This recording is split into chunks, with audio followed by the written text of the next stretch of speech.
Dear students, you are most welcome in your YouTube channel दर्श English classes. दर्श English classes में आप सभी प्रिय विद्यार्थियों का स्वागत है। जैसा कि आप अपने स्क्रीन पर देख सकते हैं, आज हम class 12th UP board NCERT pattern पर आधारित फ्लेमिंगो इंग्लिश के चैप्टर 1 द लॉस्ट स्प्रिंग से संबंधित सभी क्वेश्चंस की चर्चा यहाँ करेंगे, जो कि अनीस जंग के द्वारा लिखी गई है। मेरे प्रिय विद्यार्थियों, इस चैप्टर का जो कंप्लीट टाइटल है उसे हम the lost spring stories of stolen childhood के नाम से जानते हैं। इससे पहले के वीडियो में हमने आपको कुछ क्वेश्चंस की चर्चा कर रखी है, उसका लिंक आपको डिस्क्रिप्शन बॉक्स में मिल जाएगा, आप वहां से देख सकते हैं। आज हम बात करेंगे शॉर्ट क्वेश्चंस, जो कि टोटल 27 इन नंबर्स, अर्थात जिनकी संख्या 27 है। उन 27 शॉर्ट क्वेश्चंस की चर्चा हम इस वीडियो के माध्यम से करेंगे। ऊपर जितने भी चीज़ें अभी आपको दिख रही हैं, ये सारी चीज़ें हमने इसके फर्स्ट पार्ट में ऑलरेडी अपलोड कर रखा है। आप चाहें तो वहाँ से इसे बड़े ही इजीली एक्सेस कर सकते हैं, आपको लिंक डिस्क्रिप्शन बॉक्स में मिल जाएगा। Now let's start the video. Short answer type questions में पहला क्वेश्चन, जैसा कि आपको स्क्रीन पर दिख रहा है, who was Saheb, what was he doing and why. Saheb कौन था और साहेब क्या कर रहा था और क्यों कर रहा था, ये आपको बताना है। Saheb was a young boy of school going age, school जाने की उम्र का एक लड़का है। He was looking for gold in the garbage dumps of the big city, बड़े से शहर के कूड़े के डंप में वो गोल्ड ढूंढने का प्रयास कर रहा है। He had left his home in Dhaka, उसका घर ढाका में था, जो कि बांग्लादेश की राजधानी है। And came to the big city in search of living, और ये बड़े से शहर में अपना जीविका चलाने के लिए, अपना जीवन यापन करने के लिए आया हुआ है। He has nothing else to do put but pick rags, उसके पास कूड़े उठाने के अलावा दूसरा कोई भी काम नहीं है। क्वेश्चन नंबर सेकेंड को देखें। But promises like mine abound in every corner of his bleak world, what promise does the author recall, in what context was it made, was it fulfilled।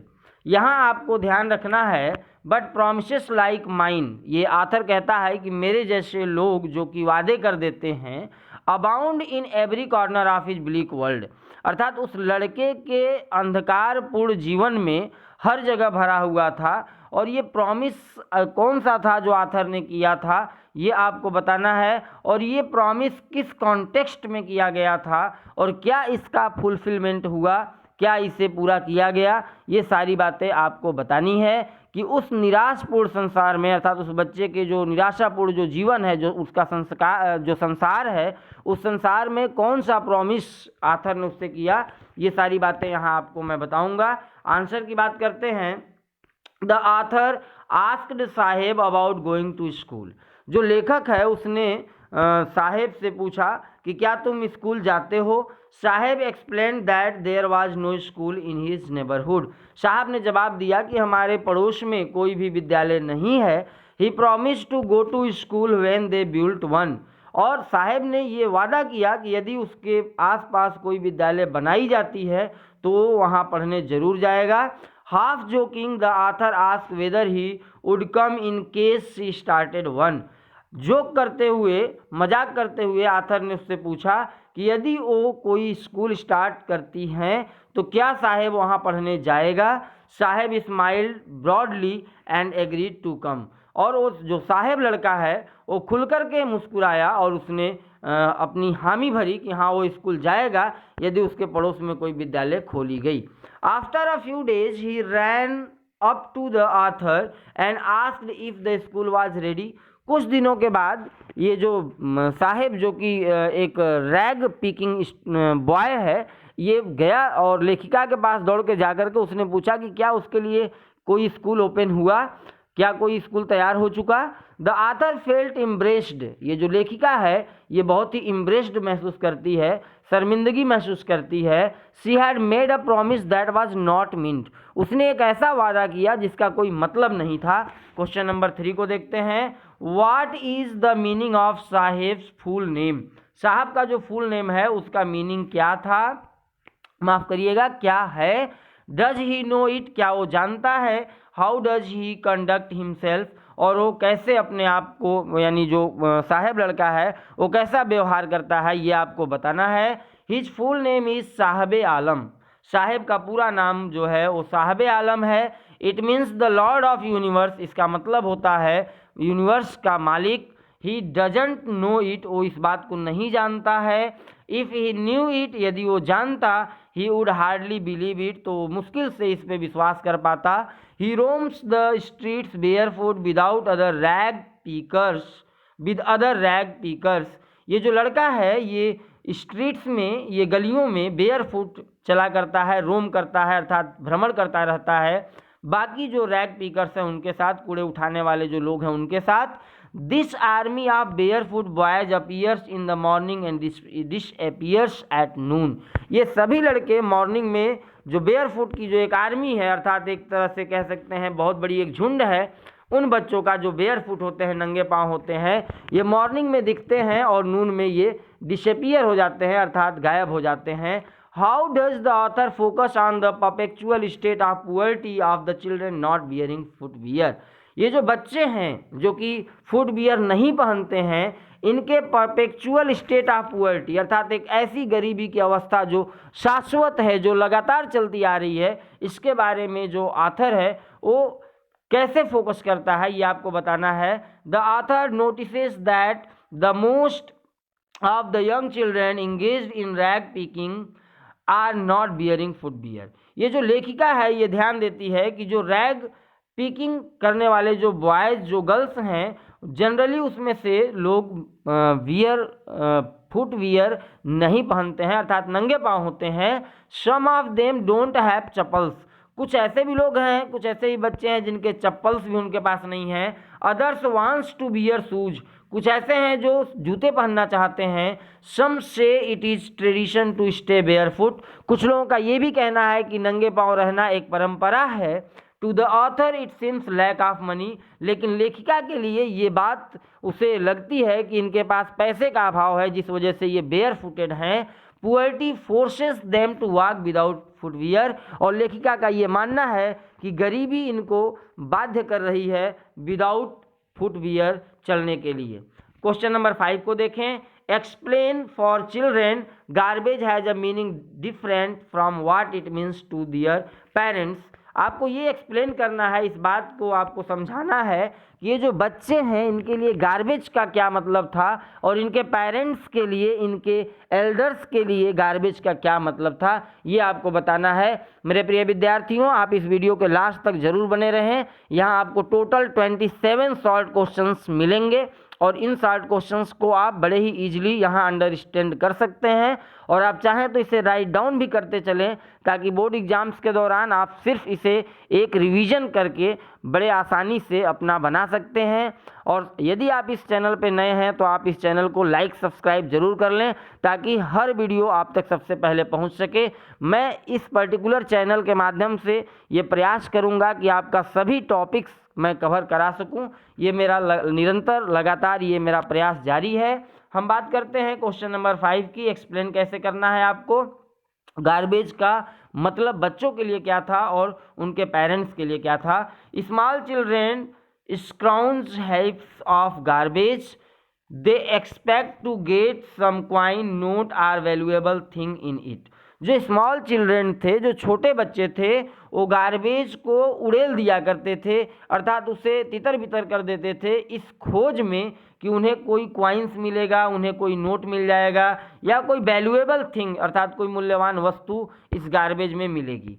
Sometimes they find a rupee or even a 10 rupee note, कभी कभी उनको 1 या 10 रुपये का note भी मिल जाया करता था। This gives the hope of finding more, और ये बात उनको इस बात के लिए आशा देती थी कि उन्हें और भी ज़्यादा पैसे मिल सकते हैं यदि वो गार्बेज को स्क्राउंज करते हैं, यदि वो उनको उड़ेलते हैं, तितर बितर करते हैं।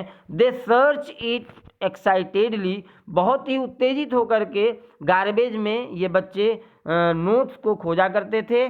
For children garbage is wrapped in wonder, बच्चों के लिए ये जो गार्बेज था उसमें आश्चर्य था। फॉर द एल्डर्स, और बड़ों के लिए it is a means of survival, ये उनके जीवन का एक साधन था, जिंदगी जीने का एक तरीका था, एक व्यवसाय था।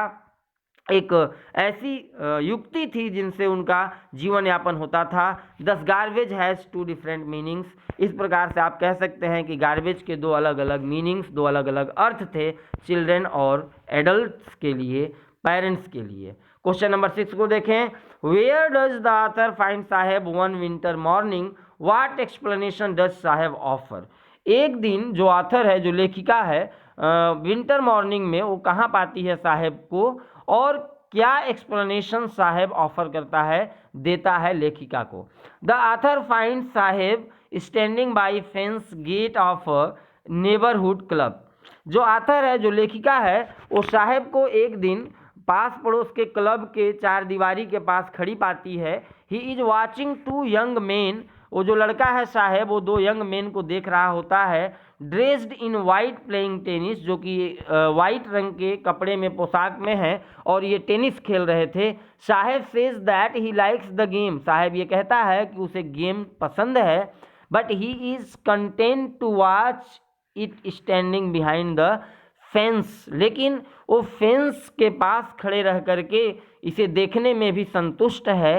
ही goes inside when no one is around, वो अंदर तब जाएगा जब वहाँ आसपास कोई नहीं होगा। ही यूजेज द स्विंग देयर, और वहाँ पे जो स्विंग, जो झूला है, उसका वो इस्तेमाल करेगा। क्वेश्चन नंबर 7 को देखते हैं। What job did Saheb take up, was he happy.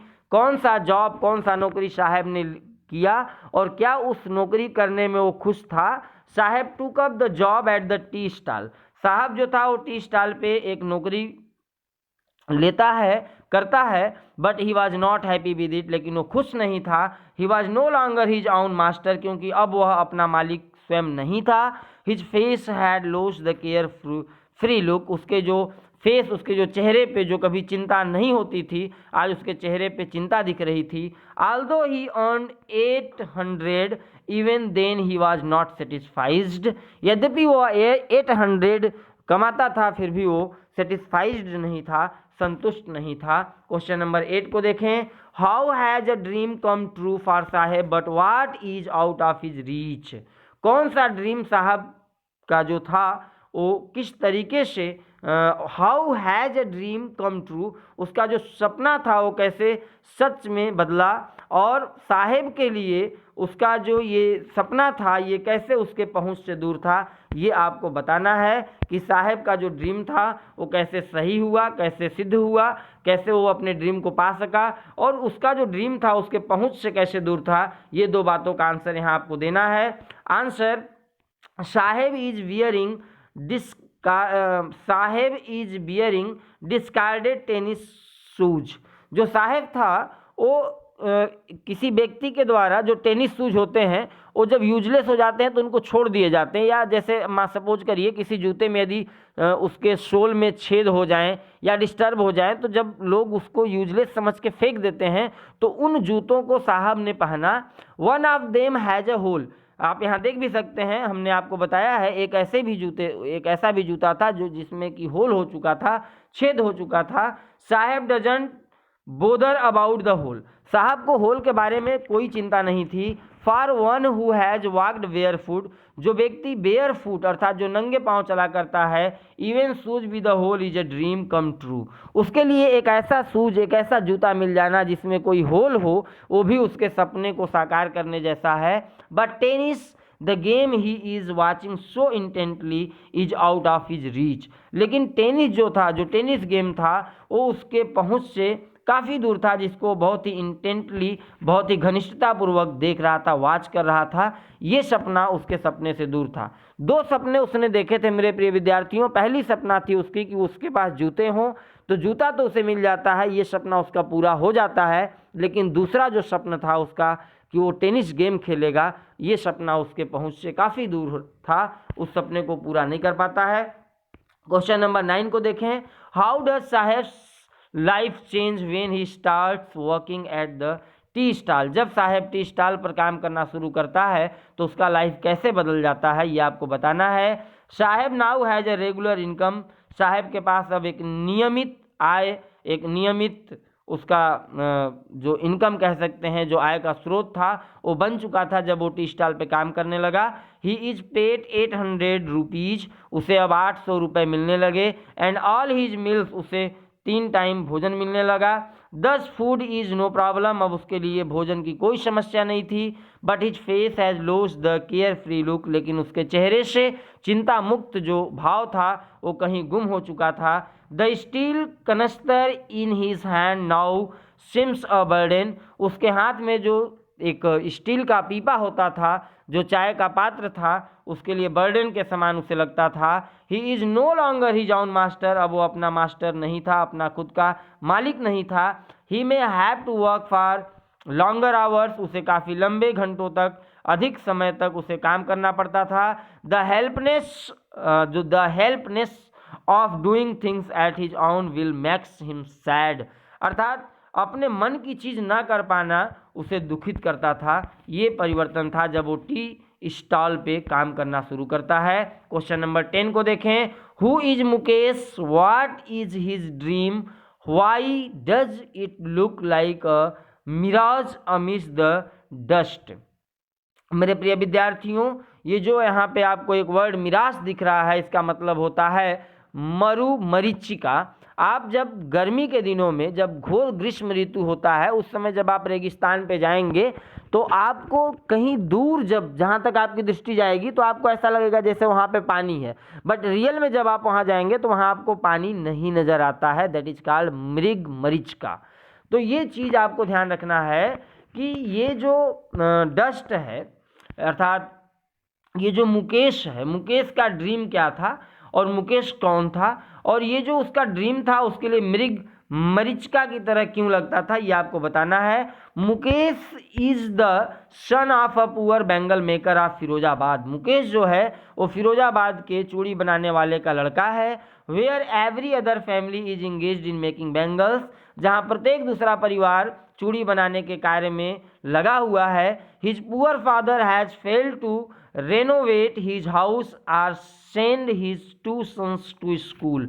उसके जो पिता हैं वो अपने हाउस को रेनोवेट करने में, अर्थात अपने घर की मुरम्मत करने में, अर्थात उसे न्यू करने में, नया करने में असक्षम है, और साथ ही साथ वो 2 बच्चों को एक साथ विद्यालय भेजने में भी असक्षम हैं। Mukesh insist on being his own master, Mukesh अपना खुद का मालिक बनना चाहता है, इस विचार पर वो ज़्यादा जोर देता है। His dream is to be a motor mechanic, उसका जो स्वप्न है वो एक मोटर मैकेनिक बनने का है। He wants to drive a car, वो एक कार ड्राइव करना चाहता है, अर्थात वो ड्राइवर बनना चाहता है।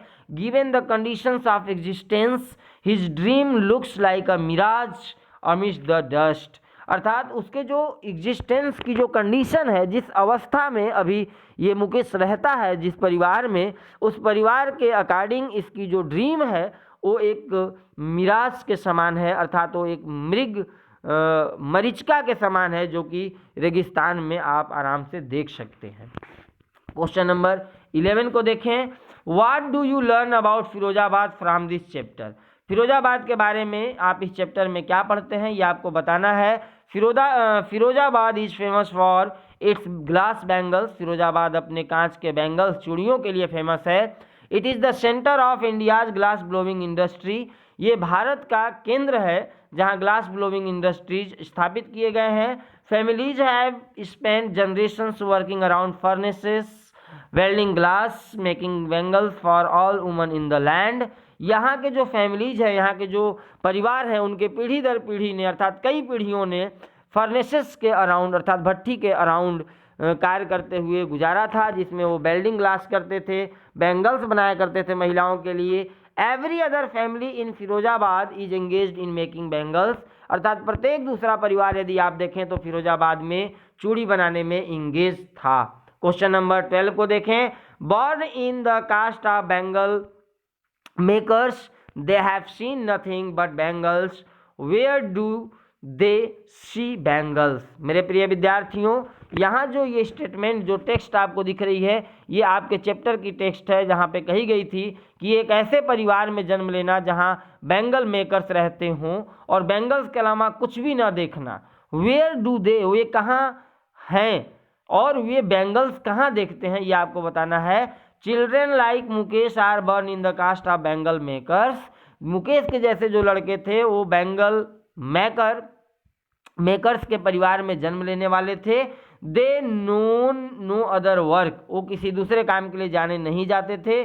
दे सी बेंगल्स इन द हाउस, वो अपने घरों में बेंगल्स देखा करते थे, चूड़ियों को देखा करते थे। इन द यार्ड, आंगनों में देखा करते थे। इन एवरी अदर हाउस, प्रत्येक दूसरे घर में उनको बेंगल्स दिखता था। एवरी अदर यार्ड, प्रत्येक दूसरे आंगन में भी वो देख सकते थे।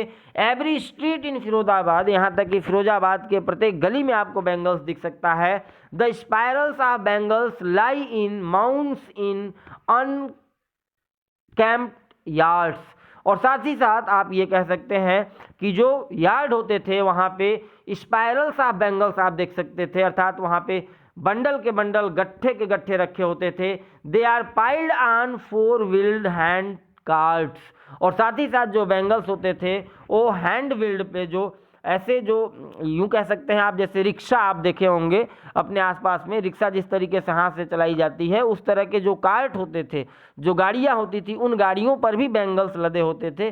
तो इन जगहों पे आप कह सकते हैं कि बेंगल वहाँ के फिरोजाबाद के गलियों में जो गर्ल्स, जो बॉयज़ थे वो सभी देखा करते थे। क्वेश्चन नंबर 13 को देखें।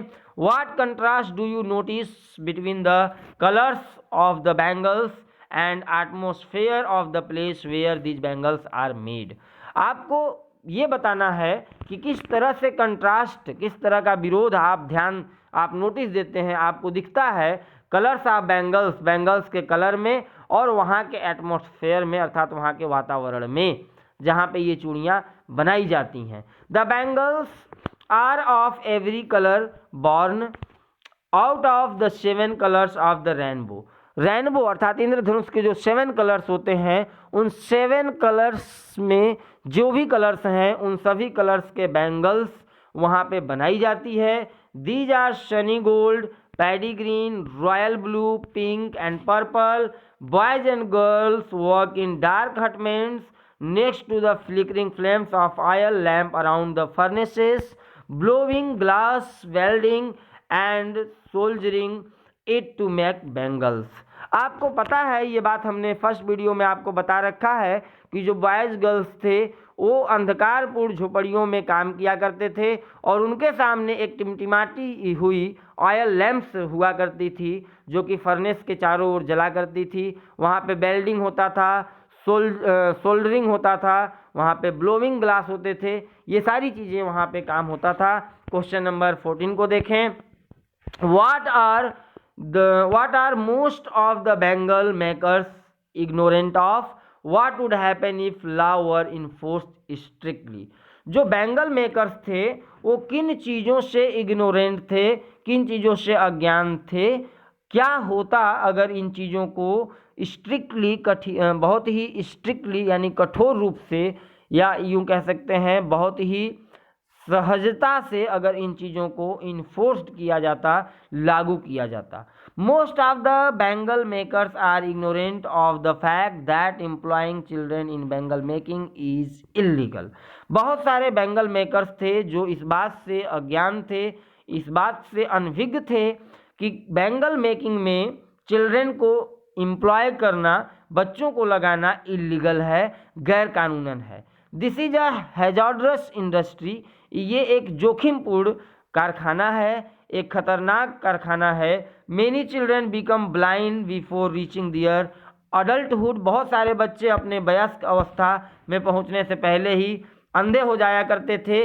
If the law were enforce strictly, अगर नियम को, कानून को अगर बहुत ही कठिनता से, बहुत ही स्ट्रिक्टली अगर लागू किया जाता तो 20,000 children would be released from working hard through out the day at hot furnace with high temperatures, तो लगभग 20,000 बच्चों को मुक्त किया जा सकता था जो कि हाई टेम्परेचर पर काम करते थे उन फर्नेसेस में, उन कारखानों के भट्टियों के आसपास। क्वेश्चन नंबर 15 को देखें। Where is Mukesh house located, what is he proud of?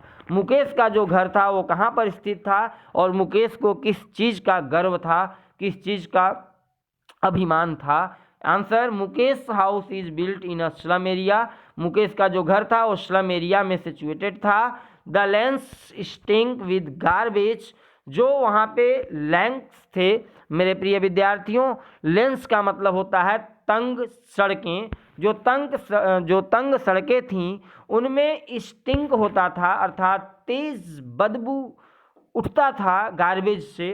चूँकि आपको पता है ये स्लम में इसका मकान है, तो उसके चारों ओर तंग सड़कों के आसपास जो कूड़े करकट रखे हुए थे उनसे तेज बदबू भी उठा करता था। The homes there are hovels with crumbling walls, wobbly doors and no windows. जो होम्स होते थे, जो वहाँ पे घर होते थे, वो काफ़ी हॉवल्स होते थे, टूटे फूटे होते थे, उनके वॉल्स भी क्रम्बलिंग होते थे, अर्थात ढह रहे होते थे। साथ ही साथ ये बात कही जा रही है कि वाबली होता था, यानी जो उनका डोर्स होता था वो ढूलमूल होता था, आप उसमें अगर एक हाथ भी अगर मार दें तो दरवाजे टूट जाते थे, ऐसे दरवाजे होते थे, उनमें विंडोज नहीं होते थे। ये सारी कंडीशंस थी उन झोपड़पट्टियों के घरों की। These are crowded with families of humans and animals, और यहाँ पे फैमिलीज रहते थे मानवों के, और साथ ही साथ जानवर्स होते थे। इनके भीड़ से ये जगह काफ़ी कह सकते हैं क्राउडेड हो चुका था, काफ़ी जनसंख्या वहाँ पे एकत्रित हो गई थी। Most of these houses are shacks or huts, बहुत सारे जो घर थे वो घर आप यूँ कह सकते हैं कि झोपड़े के रूप में तब्दील हो चुके थे। Mukesh is proud that his house is being rebuilt, Mukesh इस बात से गर्व महसूस करता था कि उसका जो घर है वो रीबिल्ट हुआ था, उसे फिर से मरम्मत की गई थी। His eyes shine as he volunteers to take the author to his home, उसकी जो आंखें थी वो चमक रही थी और ये लग रहा था कि वो मानो स्वयं की इच्छा अनुसार आथर को, लेखिका को अपने घर ले जाना चाहता था और दिखाना चाहता था कि उसका मकान कैसा है। क्वेश्चन नंबर 16 को देखें। What impression do you form about Mukesh family on having a glimpse of their house, आपको ये बताना है कि जब आप मुकेश के घर को देखते हैं, उसके फैमिली को देखते हैं, तो कैसा इम्प्रेशन आपको मिलता है, ये आपको बताना है। Mukesh house is a half built shack with a wobbly doors, Mukesh का जो घर है आधा बिल्ट हुआ है झोपड़े के रूप में और उसमें ढूल मूल दरवाजे लगे हुए हैं। One part of it is hedged with dead grass, एक हिस्सा ऐसा भी है जो सूखी हुई घासों से हैज्ड की गई है, जो कि सूखी हुई घासों से ढकी हुई है। There is a firewood stove, वहाँ पे लकड़ी का चूल्हा है। Spinach leaves are sizzling in a large vessels, वहाँ पे आप ये कह सकते हैं कि आप जो है गंदगी में आप ये स्पेंच का मतलब होता है मेरे प्रिय विद्यार्थियों पालक भी होता है और गंदगी भी होता है, यहाँ पे पालक से तात्पर्य है। वहाँ पे पालक जो है वो वहाँ पे काट के रखी हुई है एक बड़े से पात्र में। More chopped vegetables lie on aluminium platters, aluminium के प्लेटों में बहुत सारे सब्जियां हैं जो काट काट के रखी हुई हैं। The eyes of the frail young woman are filled with smoke, ये जो फ्रेल यंग एक वहाँ पे दुर्बल और स्वस्थ सी एक यंग महिला है, उसकी आंखों में स्मोक अर्थात धुएं भरे हुए हैं। बट सी स्माइल्स, लेकिन फिर भी वो स्माइल्स कर रही है। द सीन्स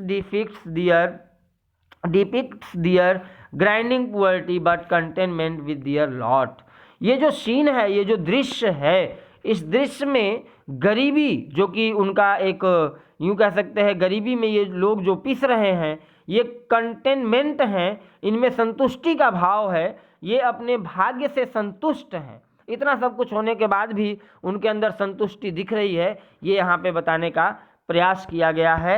नंबर 17 को देखें। Give a thumbnail sketch of the frail young woman in the chapter Lost Spring, मेरे प्रिय विद्यार्थियों यहाँ पर आपको उस फ्रेल यंग वुमन की अर्थात उस अस्वस्थ जो वयस्क महिला है उस महिला का थंबनेल आपको यहाँ बताना है, संक्षेप में उसके बारे में आपको बताना है जो द लॉस्ट स्प्रिंग चैप्टर में आपने पढ़ा। The young woman is the wife of Mukesh elders brother. जो ये यंग वुमन है ये मुकेश के बड़े भाई की पत्नी है। Her eyes are filled with the smoke of firewood. इसकी जो आंखें हैं वो फायरवुड के स्मोक से भरी हुई हैं। दो not much older in years, यदि आप ध्यान से देखें तो इसकी उम्र बहुत ज़्यादा नहीं है। She commands respect as daughter in law of the house. वो घर में डॉटर इन लॉ अर्थात बहू के रूप में रेस्पेक्ट को कमांड्स करती है, अर्थात सम्मान को अपने साथ फॉलो करती है। She adheres to customs and tradition. वो वहाँ के कस्टम्स को, वहाँ के ट्रेडिशंस का अडहर करती है, मतलब अडेयर्स मतलब होता है पालन करना। ये जो महिला है ये उन रीति रिवाजों को, परंपराओं को मानती है। She veils her face before male elders. यदि कोई पुरुष वृद्ध उसके सामने आता है, उस महिला के सामने, तो अपने चेहरे को घूंघट से ढकती है। She gently withdraws behind the broken wall to do so. और ऐसा करने के लिए वो धीरे से किसी ब्रोकन वॉल के पीछे चली जाती है, किसी टूटे हुए दीवार के पीछे जाकर के खड़ी होकर के ऐसा करती है। क्वेश्चन नंबर 18 को देखें। How would you regard Mukesh father life and achievement. आप मुकेश के पिता के जीवन और अचीवमेंट्स के बारे में आपको बताना है। Mukesh father was born in caste of bangle makers. Mukesh के जो पिता हैं वो बेंगल मेकर्स के घर जन्म लिए। His father went blind with the dust from polishing the glass of bangles. इसके पिताजी जो हैं वो पॉलिशिंग करते हुए, अर्थात ग्लास में ये जो पॉलिशिंग का काम होता है उसके डस्ट से अंधे हो चुके हैं। He is an old and poor Bengal maker. वो अब बूढ़े और गरीब बेंगल मेकर हैं, चूड़ी बनाने वाले हैं। He has worked hard for long years. कई वर्षों तक इन्होंने कठिन प्रयास किया है। फर्स्ट एज अ टेलर, सबसे पहले इन्होंने एक टेलर के रूप में, दर्जी के रूप में काम किया। And then as bangle maker, बाद में इन्होंने बेंगल मेकिंग का काम शुरू किया। He has failed to renovate a house. ये किसी हाउस को रेनोवेट करने में असफल रहे, अर्थात किसी अपने पुराने घर की मरम्मत कराने में ये असफल रहे। Or send his two sons to school. और साथ ही साथ अपने दो बच्चों को विद्यालय भेजने में भी ये अपने जीवन में असफल रहे थे। ये महत्वपूर्ण चीज़ें थी उनके जीवन के बारे में, मुकेश के पिता के बारे में। क्वेश्चन नंबर 19 को देखें। Savita is a symbol of innocence and efficiency. Comment. ये जो सविता है वो इनोसेंस का यानी अनुभवहीनता का और साथ ही साथ इफिशियंसी अर्थात कार्यकुशलता और दक्षता का प्रतीक है। कैसे है ये, इस पे आपको कमेंट देना है। Savita is a young girl. Savita एक यंग गर्ल है। She has put on drab pink dress. इसने जो है एक ड्रैब पिंक ड्रेस पहन रखा है। ड्रैब का मतलब होता है फीका, नीरस आप कह सकते हैं। तो ये एक नीरस फीके गुलाबी रंग की कपड़े पहन रखी है। She is soldering pieces of glass. ये ग्लास के टुकड़ों को आपस में जोड़ रही है। Her hands move mechanically like the tongs of a mechanic. माफ करिएगा, मशीन। जैसे मशीन के कोई पार्ट काम करते हैं उस तरीके से उसके हाथ यांत्रिक रूप से काम कर रहे हैं। She is innocent as she is ignorant about the sanctity of the bangles she helps to make. और जो लड़की है ये इग्नोरेंट है, ये अज्ञान है कि जो बैंगल्स वो बना रही है, जो चूड़ियाँ वो बना रही है, उसकी पवित्रता क्या है, वो कितनी पवित्र चूड़ियाँ होती हैं, उसके बारे में ये बिल्कुल ही अज्ञान है। क्वेश्चन नंबर 20 को देखें। व्हाट डू यू, माफ़ करिएगा, व्हाट डू बैंगल्स सिम्बोलाइज। ये बैंगल्स किस चीज़ का सिंबल हैं। When according to the author will Savita know. Savita चूड़ियों के बारे में कब जानेगी। The sanctity of the bangles she helps make. जो बैंगल्स वो बनाती है उन बैंगल्स की पवित्रता के बारे में उसे कब पता चलेगा। How is the Indian bride dressed.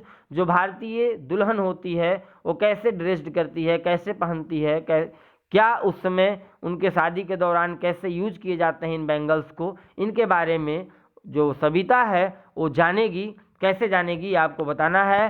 Bangle symbolise auspiciousness in marriage for an Indian woman.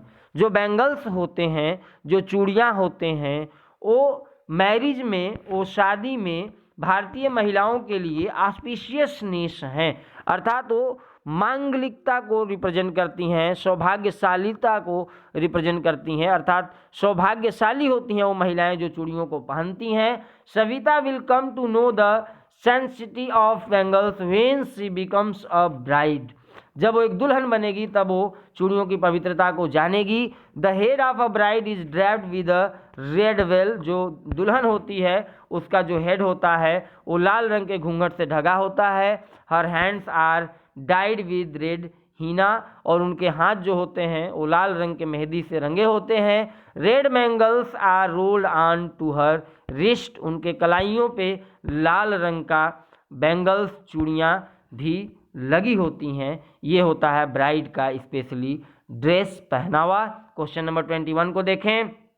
मेरे प्रिय विद्यार्थियों, इस वीडियो के लास्ट तक आप बने रहें। टोटल 27 क्वेश्चंस की चर्चा हम यहाँ करने जा रहे हैं। Question number 21, she still has bangles on her wrist but no light in her eyes. ये कहा जा रहा है कि जो महिला थी उसके हाथ में अभी भी बैंगल्स थे लेकिन उसकी आंखों में लाइट नहीं थी। What exactly does the author want to convey through this? जो लेखिका है वो इस बात से आपको क्या समझाना चाहती है ये आपको बताना है। She is an elderly woman who became a bride long ago। ये जो महिला है ये एक बूढ़ी महिला है जो कि बहुत समय पहले कभी दुल्हन बनी थी। Since her husband an old man with a flowing beard is still alive। ये जो महिला है इसका जो हस्बैंड है जो कि वो भी एक बूढ़ा व्यक्ति हो चुका है, अभी भी ये फ्लोविंग बियर्ड के साथ अर्थात लहराते हुए दाढ़ी के साथ जीवित है। She still has bangles on her wrist. उस महिला के कलाई पर अभी भी चूड़ियाँ हैं। She has how ever not enjoyed even one full T in her entire life time. आप ये बहुत ही दुखद बात है, बहुत ही कंट्रास्ट है कि अपने पूरे जीवन में एक फुल कप प्याला भी उसने एंजॉय नहीं किया होगा। So there is no light in her eyes. उसके आंखों में कोई लाइट नहीं है अर्थात कोई चमक नहीं है। This is just a comment on the abject poverty and helplessness of the bangle makers. आप ये कह सकते हैं कि ये जो बैंगल मेकर्स हैं जो कि बहुत ही गरीब हैं, बहुत ही असहाय हैं, इनके स्थिति के बारे में यहाँ पे लेखिका ने कमेंट किया है। मेरे प्रिय विद्यार्थियों, यहाँ पे जो बात कही गई not enjoyed even full T in her entire life time, इसका मतलब है कि उसने पूरे जीवन में कोई भी ऐसा पल, कोई भी ऐसा समय नहीं गुजारा जिसमें वो खुशहाल रही हो। क्वेश्चन नंबर 22 को देखें। The young man echo the lament of their elders. What do you think is the common complaint, how has it affected their lives. जो यंग मैन हैं वो लेमेंट करते रहते हैं दियर एल्डर्स का। ये आपको बताना है कि what do you think is the common complaint. ये सामान्य कंप्लेंट, सामान्य शिकायत क्या है ये आपको बताना है इस संदर्भ में। How has it affected their life, इस बात ने उनके जीवन को कैसे प्रभावित किया है ये भी आपको बताना है। The bangle makers of Firozabad are quite poor. जो बैंगल मेकर्स हैं, जो चूड़ी बनाने वाले लोग हैं फिरोजाबाद के, वो बिल्कुल ही गरीब हैं। They don't have enough money to do anything except carry on businesses of making bangles. Bangles अर्थात चूड़ी बनाने के व्यापार के अलावा कुछ भी करने के लिए उनके पास पर्याप्त मनी, पर्याप्त संसाधन नहीं है। Some even don't have enough to pacify their hunger. यहाँ तक कि कुछ लोगों को अपनी भूख मिटाने के लिए भी, शांत करने के लिए भी पर्याप्त संसाधन नहीं है। Building a house for the family is an achievement for them. अगर वो परिवार के लिए घर का निर्माण करते हैं तो उनके लिए ये एक अचीवमेंट, एक बहुत बड़ी सफलता होगी। Years of mind numbing toil had killed all initiative and the ability to dream. मेरे प्रिय विद्यार्थियों, ये बहुत लंबे समय तक ये जो लोग हैं इनका जो माइंड है वो माइंड नंबिंग हो गया है टॉयल करते हुए। इनका जो मस्तिष्क है वो स्तब्ध हो गया है कठिन प्रयास करते हुए। और इनके जितने भी नेतृत्व, जितने भी पहल करने वाली जो इनके अंदर क्षमता थी कि किसी स्वप्न, किसी अपनी विचारधारा, दृष्टिकोण का नेतृत्व हम कर सके, तो ये सारी चीज़ों की क्षमता इनके अंदर से समाप्त हो चुकी थी। क्वेश्चन नंबर 23 को देखें। Why do the bangle makers not organise themselves into a cooperative के रूप में जो ये बैंगल मेकर्स हैं ये अपने आप को संगठित क्यों नहीं करते, अर्थात जो बैंगल मेकर्स जो चूड़ी बनाने वाले लोग हैं वो संगठित क्यों नहीं होते थे आपस में किसी काम को करने के लिए, ये आपको बताना है। Most of the young bangle makers have fallen into the traps of the middle man. बहुत सारे यंग जो बैंगल मेकर्स थे वो मिडल मैन के ट्रैप में, फंदे में फंस चुके थे। They are also afraid of the police, ये पुलिस से भयभीत रहते थे। They know that the police will haul them up, beat them and drag to jail for doing something illegal. और साथ ही साथ ये जो लोग थे ये इस बात से भी डरते थे कि जो पुलिस है ये इनको जेल में बंद कर देगी, इनको पीटने लगेगी अगर ये किसी चीज़ को, अर्थात अगर ये कुछ भी इलीगल, कुछ भी गैर कानूनन कार्य करते हैं तो। There is no leader among them to help them see things differently. इन बैंगल मेकर्स के बीच में कोई भी लीडर, कोई भी नेता ऐसा नहीं था जो इनको सही मार्ग दिखा सके, जो इनकी सहायता कर सके। दियर फादर्स आर इक्वली टायर्ड, इनके फादर जो थे, इनके पिता जो थे, इनके समान ही वो थक चुके थे। They can do nothing except carrying on their inherited business, ये लोग कुछ भी नहीं कर सकते थे सिवाय अपने विरासत में मिली हुई व्यवसाय को करने के अलावा, जारी रखने के अलावा। क्वेश्चन नंबर 24 को देखें। Which two distinct words does the author notice among the bangle making industry. Bangle making industry में दो अलग अलग कौन से संसार ऑथर ने, लेखिका ने नोटिस किया, ये आपको बताना है। The families of the bangle makers belong to one of these worlds. पहले तो उस संसार की लेखिका बात करती है जिनमें बैंगल मेकर्स के परिवार रहा करते थे। These workers are caught in the web of poverty, ये वर्कर्स जो थे ये गरीबी के जाले में फंस चुके थे। They are also burdened by stigma of caste in which they are born. और जो सबसे बड़ी बात थी, ये लोग इस चीज़ से भी बर्डन्ड हो चुके थे, इस चीज़ से भी ये लोग काफ़ी चिंतित हो चुके थे। इनके ऊपर एक कलंक, एक लांछन लगा हुआ था कि ये लोग एक बेंगल मेकिंग फैमिली में जन्म लिए हैं। दे नो अदर वर्क, और इनको दूसरा कोई काम नहीं पता था। The other world is the vicious circle of money landers, और जो दूसरी दुनिया थी वो निर्मम, वो कटु मनी लैंडर्स की दुनिया थी, उनकी दुनिया थी, मिडिल मैन की दुनिया थी। The police man, the keepers of law, नियम को संभालने वाले लोगों की दुनिया थी। द ब्यूरोक्रेट्स, नौकरशाही की दुनिया थी। एंड द पॉलिटिशियंस, और राजनेताओं की दुनिया थी। अर्थात दो दुनिया की, यहाँ दो वर्ल्ड की बात किया था अलग अलग लेखिका ने। पहले उन लोगों की वर्ल्ड, उन लोगों की दुनिया की बात की जिनमें बेंगल मेकिंग फैमिलीज थे, और दूसरे वे लोग जो मनी लेंडर्स थे, या जो मिडल मैन थे, पुलिस मैन थे, या जो लॉ कीपर्स थे, या जो ब्यूरोक्रेट्स थे, इनकी बात की थी। क्वेश्चन नंबर 25 को देखें। मेरे प्रिय विद्यार्थियों, हम इस वीडियो में टोटल 27 क्वेश्चंस की चर्चा करेंगे। आप इस वीडियो के लास्ट तक जरूर बने रहें। How is Mukesh different from the other Bengal makers of Firozabad. Firozabad के जो बाकी बेंगल मेकर्स थे उनसे अलग कैसे था मुकेश, ये आपको बताना है। Mukesh is quite different from other Bengal makers of Firozabad. Firozabad के जो चूड़ी बनाने वाले लोग थे उनसे मुकेश एकदम अलग था। Because he has the courage to take initiative and break from the traditional family occupation, क्योंकि मुकेश के अंदर साहस था कि वो किसी दूसरे चीज़ की पहल करेगा, किसी दूसरे कार्य को करेगा और अपने इस ट्रेडिशनल बिजनेस को तोड़ेगा, जो परंपरागत, जो इसकी फैमिली ऑक्यूपेशन है, जो पारिवारिक व्यवसाय है, इसे वो तोड़ेगा। अर्थात जो बेंगल मेकिंग जो ऑक्यूपेशन था उससे हट करके ये दूसरा काम करना चाहता था। He has strong will power also, उसके पास स्ट्रॉन्ग विल पावर भी है। He insist on being his own master by becoming a motor mechanic, वो मोटर मैकेनिक बन के अपना खुद का मालिक बनना चाहता था। इस बात पर वो लगातार जोर देता था। क्वेश्चन नंबर 27 को देखें। What do you think is the plight of the children born in the families of bangle makers. Bangle makers में जो बच्चे जन्म लेते थे उनके बारे में आपको बताना है, उनका क्या प्लाइट था, उनकी क्या दशा थी, क्या अवस्था थी। The vicious circle of the middle man and their lives have entrapped the poor bengal makers in their nets। जो मिडिल मैन, जो मनी लेंडर्स का जो एक निर्मम जो सर्कल था, जो एक लोगों का जो सोसाइटी था, जो समाज था, उस सोसाइटी ने इन पुअर बेंगल मेकर्स के बच्चों को अपने जाल में फंसा रखा था। नेक्स्ट अगर हम बात करें, the strong hold is suffocating, और उनको इस तरीके से प्रताड़ित किया जाता था कि उनको घुटन महसूस होता था। They have imposed a heavy burden on little children, छोटे बच्चों पे कहीं ज़्यादा बोझ डाल दिया जाता था। They can't put it down, वे इनको नीचे भी नहीं रख सकते थे।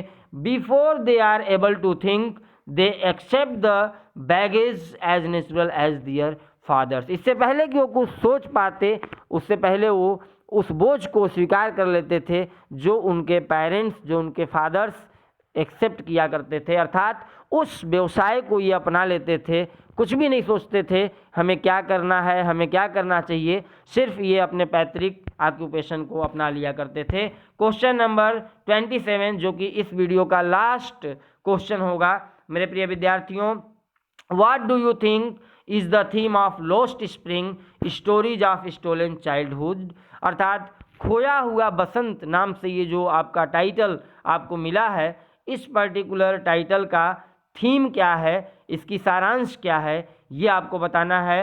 The theme of the chapter is the grinding poverty and the tradition which condemn poor children to a life of exploitation. इस चैप्टर का जो थीम है, जो सारांश है, वो है एक ऐसी गरीबी, एक ऐसी अवस्था जो लगातार चलती आ रही है, और ऐसी ट्रेडिशंस जो कि कंडेम्ड करनी चाहिए, जिसे हमें निंदा करनी चाहिए कि पुअर चिल्ड्रन को एक्सप्लॉइट किया जाता है, अर्थात उनका शोषण होता है।